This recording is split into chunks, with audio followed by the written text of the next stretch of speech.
Too many leaders lead like that. They manage the appearances, that image management, instead of addressing the messes. They organize the hiding dysfunction, and y'all, eventually that closet door is going to burst wide open. That mess will be exposed. What's done in the dark will always come to the light. This is the Leadership on the Rocks podcast, where we equip and empower leaders like you to thrive in and create harmony between your professional and personal lives.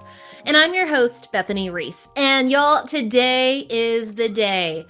Friends, the book is officially here. I am so excited. Leadership on the Rocks: How to Survive, Adapt, and Succeed in the Wilderness of Leadership is now live and available on Amazon, Barnes & Noble, pretty much anywhere you can order books. If you want a hardcover, you can go get it. You want paperback? You've got it. Kindle? Absolutely. Audio version? Coming soon.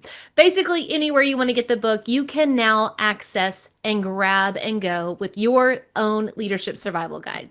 And y'all, if I can just take a minute to say your support has blown me away. From the incredible endorsements to the launch team shout outs and early reviews, I'm just over here like holding my coffee saying, these are my people. I'm so thankful. Thank you for hiking through this launch with me, whether you've been here since episode 90 or just happened to wander in with compass and curiosity. I am so truly grateful. Today we're closing out our book launch series with episode 96, The Guts of Leadership: How to Own It. This one's about the stuff that holds your leadership together when everything feels like it's falling apart. We're going to talk about accountability, we're going to talk about stewardship and legacy. So let's dig in.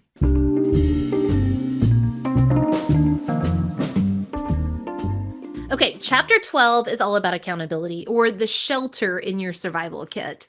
And here's the truth about accountability. It's absolutely not a gotcha game. And it's not finger pointing, and it's definitely not just for HR. Accountability is the shelter your team can actually rest in. It's the leadership practice that says, we don't ignore the hard stuff. We address it together. Address it together. It's so important. And here's the reason: because leaders speak up about things that matter. I get it. Hard conversations can make you want to hide in the supply closet with a granola bar and a fake Teams call. But remember, inaction is an action. And, silence communicates just as loudly as any words that you could say. It tells your team what you're willing to tolerate and what you're not brave enough to confront. Let me say that again. Your silence communicates just as loudly as your words. And it not only tells your team what you're willing to tolerate, but it tells them what you're not brave enough to confront. Let that settle in for a moment. That hurts. That hurts me. And that's why I created the ACDC conflict mediation method, which, by the way, has its own podcast episode because we want to dive in fully into that, for the full breakdown. Even if you don't like classic rock, it's a great episode. But here's the main point. How you start the conversation sets the tone for the conversation. Are you opening the door to understanding, or are you pretty much slamming that garage door down on someone's dignity? And here's a practical tip. Before you give feedback, pause and ask yourself, do I want to win the argument, or do I want to win the person? That's a tough question, but I think it has a clear answer. But you've got to decide that for yourself. Because you can't build a culture of accountability with silence. You build it with honest, kind, and consistent conversation.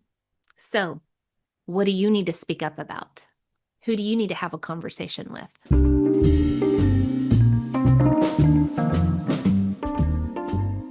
All right, now let's talk stewardship. From chapter 13, it is the first aid kit found in our survival kit. And let's just go ahead and clear something up. Stewardship is not a church word. It's also not just about money. It's more than what you think. So let's dive in and actually define what we mean by stewardship. Stewardship is the concept of about how you care for what's been placed in your hands. It's your people, your problems, your resources, and your influence. Leadership is not about self promotion, it's about selfless care. And stewardship is about how you care for what's been given to you. So let me break it down with a typical scenario every single parent will understand.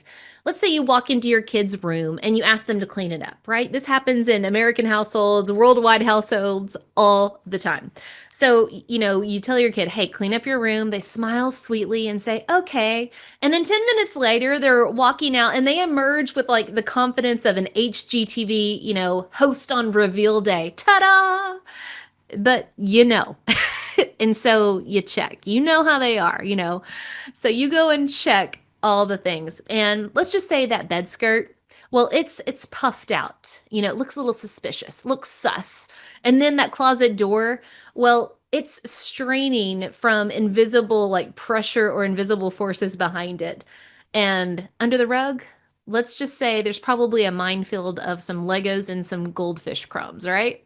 It looked clean. Their room legitimately looked clean to them, but it wasn't. And that's how a lot of leaders operate. They tidy up what's visible, but ignore the mess hiding in the corners. Too many leaders lead like that. They manage the appearances, that image management, instead of addressing the messes. They organize the hiding dysfunction, and y'all, eventually that closet door is going to burst wide open. That mess will be exposed. What's done in the dark will always come to the light. But real stewardship, it means caring for the whole space, not just what people can see. Now, stewardship says clean the corners. And here's how you do it. First you have to assess what's working, what's not, where are things broken or just duct taped together. That's an honest conversation. And second, you have to invest. You have to pour your time, your care, your energy into where it counts. And here's a hint for you. It always starts with your people. Start with your people first. And then thirdly, you have to be accountable. If it's under your leadership, it's under your care. Even if you didn't cause the mess, it's your mess. So here's a quick gut check for you. What's something that you've been tolerating in your leadership? And maybe it's somewhere in your leadership space that you're not used to looking at. Maybe it's some corner hidden. But what is something you've been tolerating in your leadership that actually needs tending? Stewardship isn't flashy, but it is foundational.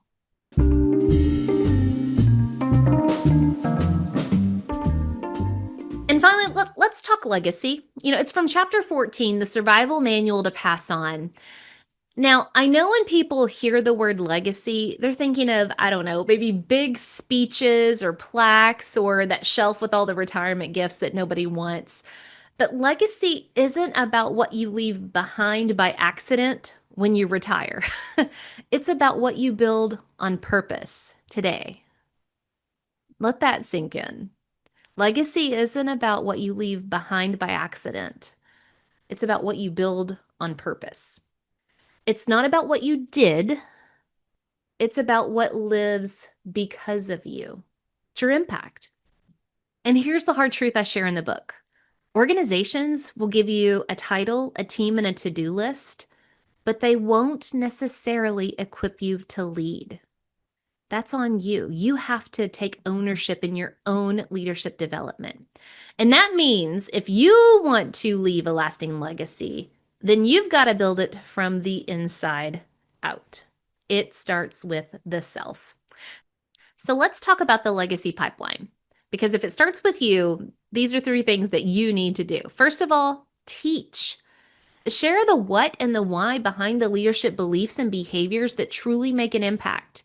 Don't hoard your knowledge and your wisdom. Number 2, you need to model, and I'm not talking about anything to do with clothing. You need to let people watch you live it out. Live out your leadership. Be vulnerable. Go first in sharing what happens behind the curtains in your mind as you're thinking through and then making tough decisions. Talk it out, share, model. Let them see that thinking process behind whatever it is that you're doing or you're going through. And thirdly, coach. Walk with them while they do it. Messy mistakes and all.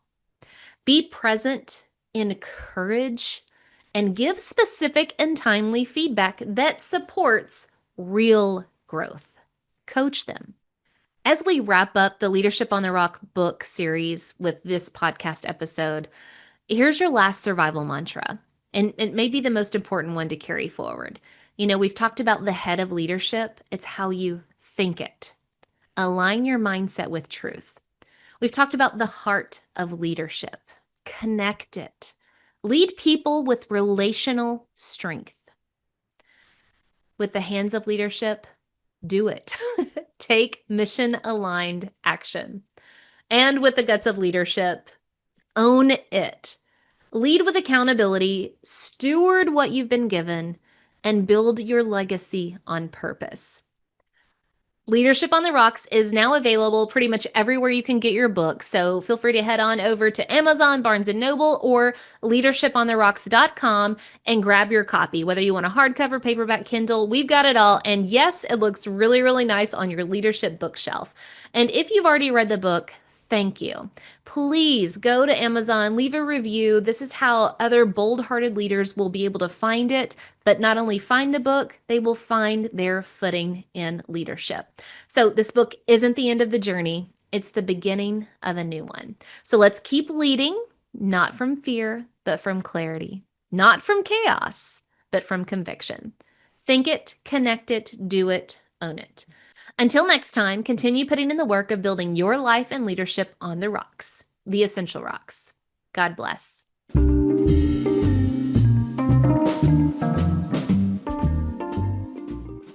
And remember, the most essential rock you can build your life and leadership on is the rock of Jesus Christ.